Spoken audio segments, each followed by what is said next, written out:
It's 2012. The drug trade business has a huge market, and everyone wants a piece of that pie.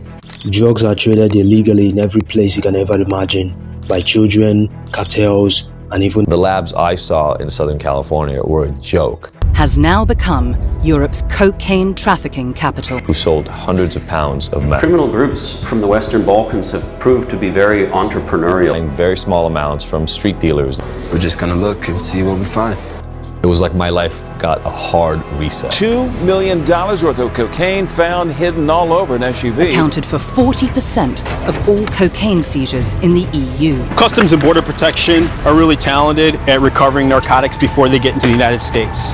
But narcotics still do get through. But behind the scenes of every drug trade in Miami and Medellin comes a notorious woman, dubbed the Cocaine Godmother. The only drug queenpin Pablo Escobar was scared of. She was so dangerous and very intelligent that every drug cartel wanted her dead. There was a $4 million price on her head. Yes, $4 million.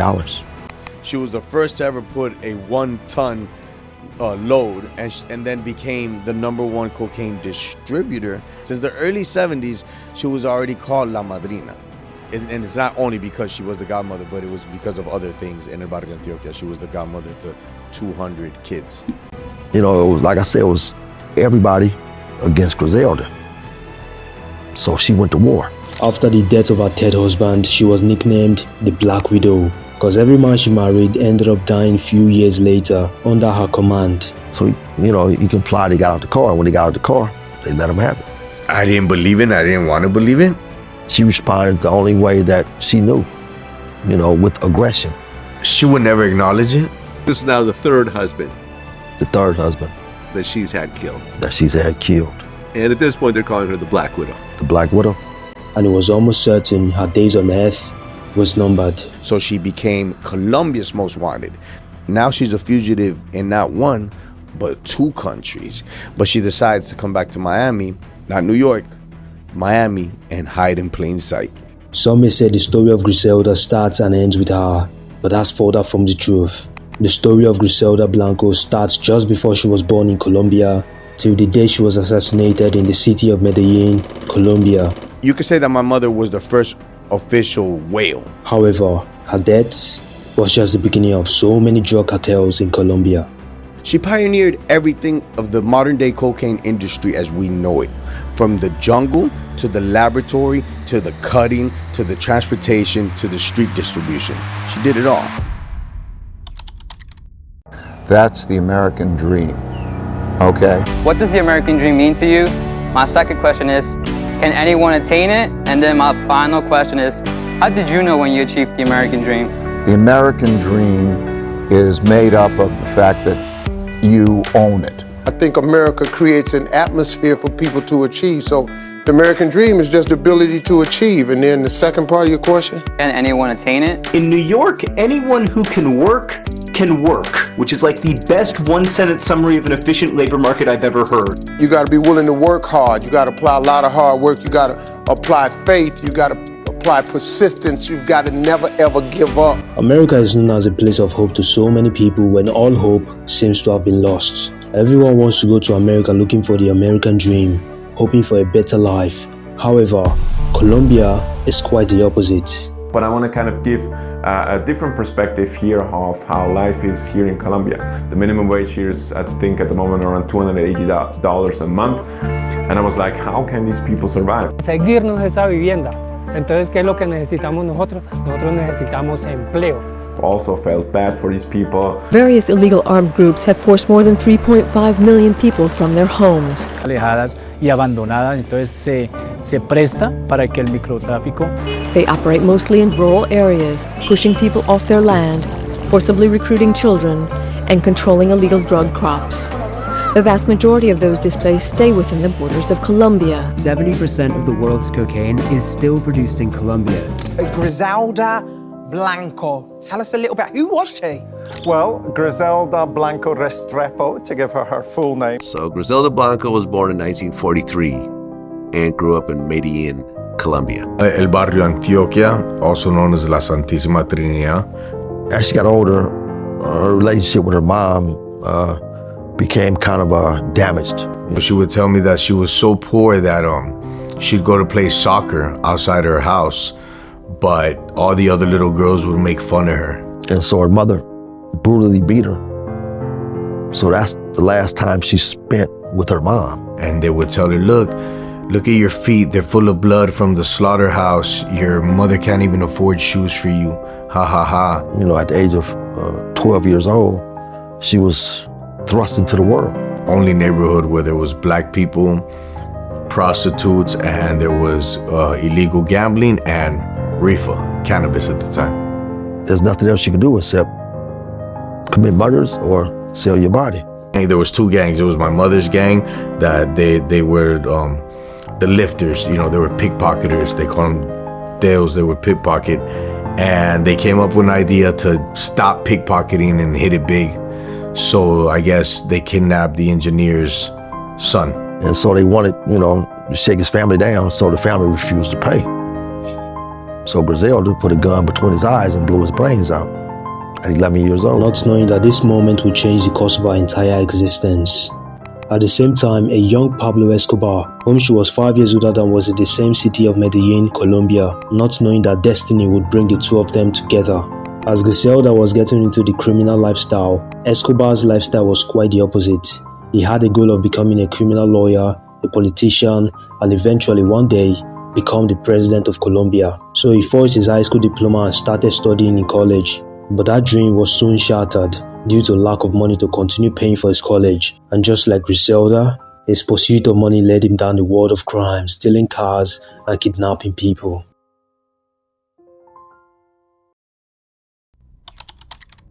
At an early age, Griselda was all alone, fending for herself through stealing and other menial crimes. She could cater for her basic needs if she met Carlos Trujillo, her first husband. With Carlos, she started her first marijuana dealing enterprise in Colombia. He would falsify documents, and he was the local bootlegger and numbers runner. And he kind of taught her that game, and then they got into marijuana. Well, it was a small-scale business. Small-scale business, exactly. With their partnership, Griselda gave birth to her 3 sons. Dixon, Uber, and Osvaldo. They had nicknames. Yeah, El Negro, Piti, and Chiqui. Before she was 21 years of age. At this time, nobody knew who Griselda was. Her husband had connection with cocaine smugglers, while Griselda was mostly the brains behind their business success. Even with their little success, there wasn't enough money to train the 3 sons, and Carlos was becoming addicted to alcohol. This led into argument between the couple every single day on all matters, including the business, and this was bad for business. Just pay somebody to kill him. I mean, you know, it's that simple, you know, like ordering fast food. Taking care of her 3 sons as a single mother. With money still an issue, she decided to get into the drug trade business full time, and she transformed the distribution of coke in a way no one could ever imagine. Griselda has always been intelligent, coming up with bright ideas, but there was a little problem. She didn't have connections nor had cocaine to distribute.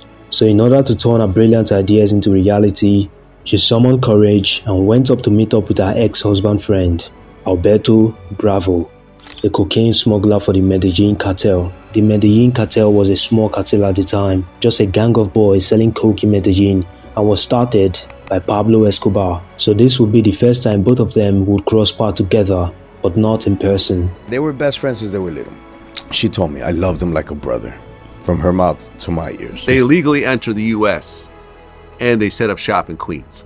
Queens, New York, exactly. With Alberto Bravo, they had a strong connection because they had similar goals, which was to make money. Alberto had the connections and the coke, while she came up with the ideas on how to distribute this product in Colombia, New York, and Miami without getting caught by the feds. She did all the legwork.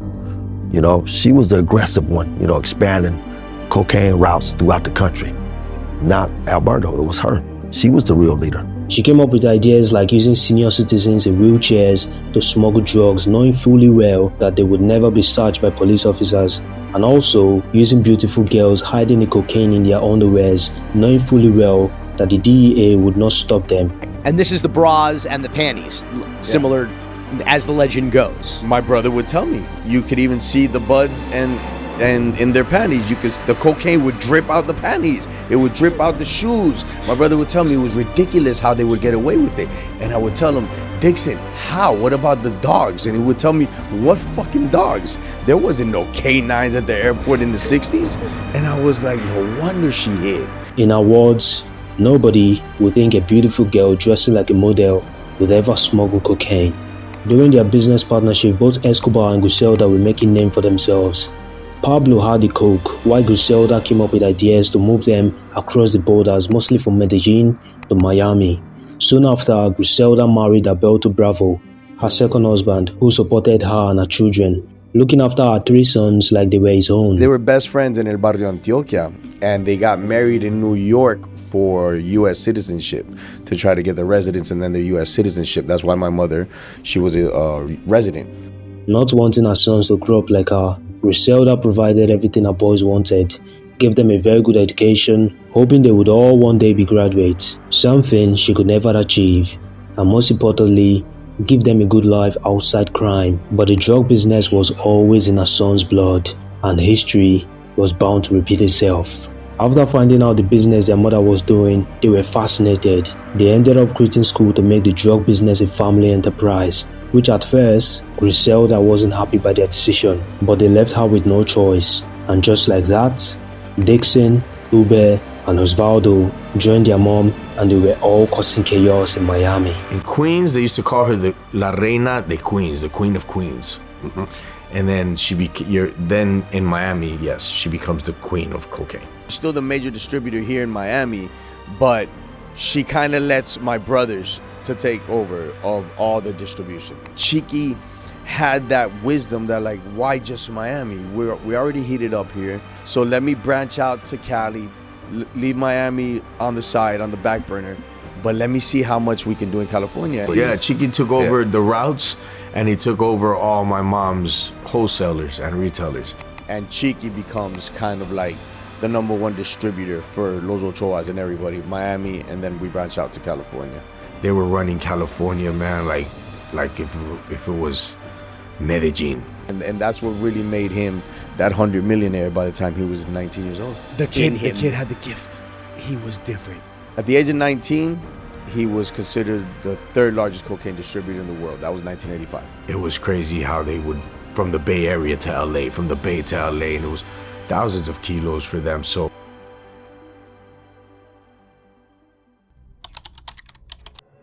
at the height of their game, Griselda and Pablo Escobar crossed paths again. At this time, Griselda was known and established. She was amassing more than $500 million, living a luxury lifestyle. She was making over $1 billion. Yes.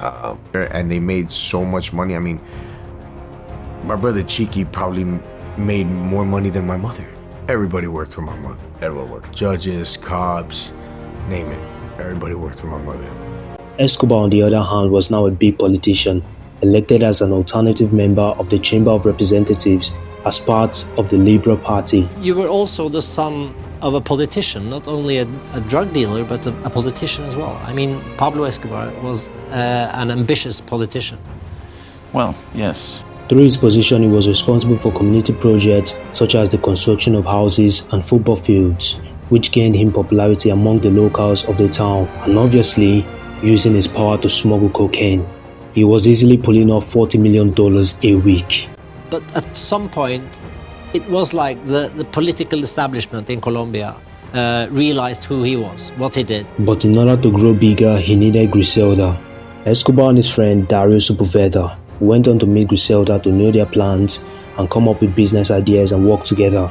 And 9 months later, Griselda gave birth to her 4th son, Michael Corleone, for Dario Sepulveda. Son of Griselda Blanco, aka the Godmother, who recently has a Netflix series on her life. Welcome to Vlad TV. I appreciate you for having me. Shortly after the birth of her 4th child, she was back into the game, moving more product as usual, sending out hit lists to cops that were after her to kill them, after killing her debtors without any form of remorse. They owed Griselda $2 million. With a dollar sign, with a price, literally a price for their heads. So Griselda sent Reeve to take care of him, which he did. If you didn't pay her, you wound up on the hit list. It's a cutthroat business. Yeah, there was a hit list, and she did that. Griselda taught me, you don't get into this game to make friends, you get into it to make money. People like to blame my mother. That La Gordita gets blamed for everything your father and your uncles did. He was a major hitman in Miami. They were savages. They came from Pereira. Like I said, they would kill and eat from the dead. They ordered Dario out the car. Dario didn't know that it was a hard hit. 5-6 steps, and all you saw was the ta-ta-ta, and we fell together. And the impact from the floor was so much that I kind of like got knocked out for like a minute. Everything went white, and then I look, and I'm falling on my father, and his back was just riddled. So he died. Yeah. Everybody against Griselda. So she went to war. The Miami Drug War, 1979. Which is what they call the Cocaine Cowboy Wars. The Miami Drug War was a series of armed conflicts in the 1970s and 1980s, centered in the city of Miami, Florida, between the United States government and multiple drug cartels, majorly the Medellin cartel. It was fueled by the illegal trafficking of cocaine. The drug war was triggered by a shootout at Deadly Mall on July 11, 1979. Two members of a Colombia drug gang shot two men at a liquor store in broad daylight. The murderers were dubbed the Cocaine Cowboys by a police officer, and Miami soon became known as the drug capital of the world due to evolving tough wars between drug lords. Violence was an everyday thing. During the drug war, Griselda sent motorcycle assassins to kill anyone she wanted dead. Between 1979 to 1981, there was a total of 1,500 murders in Miami. The city morgue was overloaded with dead bodies, and Miami was tagged a failed state. In 1986, the drug war ended, and Griselda was reportedly responsible for most of the murders in South Florida. That was actually the most murders that ever occurred were during that time. She is suspected of having had some 200 people killed. There's rumors that she was responsible for up to 250 murders. And that's a conservative estimate. And the feds wanted her in jail by all means. 2 days after her 42nd birthday, on February 17, 1985, Griselda was arrested in her home by the DEA. When she gets arrested in those couple hours, they take me to an orphanage here in LA. It was the biggest orphanage in LA County at the time. Did she get 15 years or 35 years? She was sentenced 35 years. But by the old laws, you only had to do half of your time. And so if you got 50 years, you only did, 17 years. 17 years, I still hadn't seen my brothers because they were scrambling. I think the indictment had already come down on them. But they were cowboys. They didn't give a fuck. They were running California, man. Like, the house that I'm living at is the house that they got caught at because of coming to visit me. Griselda was about maybe 24 to 36 months of being released. When you found out that Rivy had turned informant, I didn't believe it. It destroyed her. Not only because it's a possibility she'd never get out of prison. My mother turned pale. The man that she loved all those years and trusted, a man who had committed murder for her, who was allegedly responsible for up to 60 murders. I don't want to believe that Rivy did it 100%, and I'll tell you why. Because Rivy was from our house. After the arrest of Griselda and her 3 sons, you would think this is where the story ends. But unfortunately, it wasn't. In 2002, she suffered a heart attack in prison due to her past smoking habits, and in 2004, she was granted compassionate release from prison in the United States due to her health condition. After she and her boys were released from prison, they were deported back to Medellin, Colombia, where local assassins wanted them dead. Osvaldo was the first to be assassinated. Okay, we talked about Osvaldo getting killed by Escobar's people, but then another one of her sons got killed, and right? then Uber was killed. He was killed in 2000. He was assassinated in 2000. I was there in 2001. I buried my brother. What was that situation around? Horrible. Chiqui was my idol. Dixon like a father to me, and my brother Uber my best friend. Your father and 2 brothers that are killed violently. And your mom is still in prison. Yeah, I'm gonna need a minute. She started her journey alone in Medellin and ended alone only with a lot of money, losing everything that truly matters. With nothing much to lose, Griselda was all alone in Medellin, mostly locking herself indoors in a big apartment like a prisoner. Everybody she was close with from the very start were either dead or in prison. Only her fourth child, Michael, was still alive in Miami, living a normal life. At the time, I am getting an asylum in this country. I was working to get my papers. She was a big part of my life, and I just can't gloss over that. While I'm still trying to become a regular person, and then my mother's living in Colombia. Like I say, she was a 69-year-old grandmother, had lived the worst part of her life, and now she was at a much better place in her life, doing the right thing. If you live by the sword, you die by the sword, and my mother was clear on that. Remember, my mother was very loved not only by Medellin. Every month she'd go to this butcher shop and gastar $1,000,000 which is equivalent at the time to like 1,000 American dollars, and hand them the meat. I still held her in highest regards, as well as Michael. As she exited the butcher shop, someone pulled up on a motorcycle and shot her twice, killing her. Yeah, I got the phone call. I'm not saying she was a saint, but she helped a shitload of people. And to this day, they love that lady. They killed my mom.